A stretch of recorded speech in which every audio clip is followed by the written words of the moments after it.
ముఖ్యమంత్రి చంద్రబాబు అసెంబ్లీ సమావేశానికి వెళుతూ ఎన్టీఆర్ విగ్రహానికి నివాళి అర్పించారు. అసెంబ్లీ వెళ్లే మార్గంలో వెంకటపాలెం గ్రామం వద్ద ఉన్న ఎన్టీ రామారావు విగ్రహానికి పూలమాలలు వేసి చంద్రబాబు నివాళి అర్పించారు. తెలుగుదేశం పార్టీ అధ్యక్షుడు శ్రీనివాసరావు, మంత్రి కొల్లు రవీంద్ర, అచ్చెన్నాయుడు చంద్రబాబు వెంట ఉన్నారు. ఎన్టీఆర్ కు నివాళి అర్పించి అనంతరం చంద్రబాబు అసెంబ్లీకి బయలుదేరి వెళ్లారు.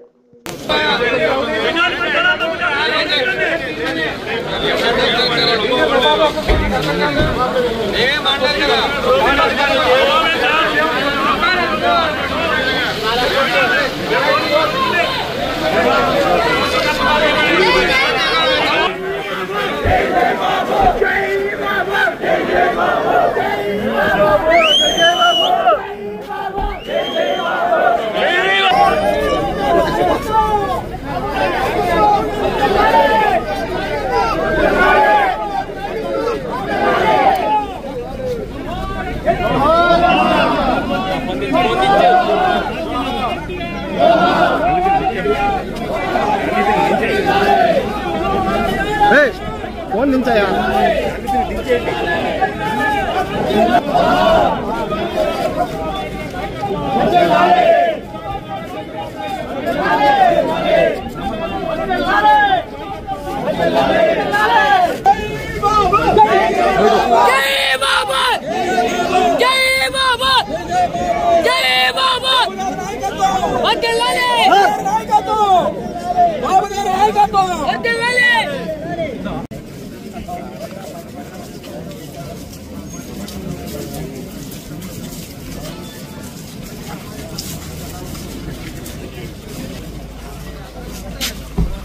పెట్టుకో రావట్లేదు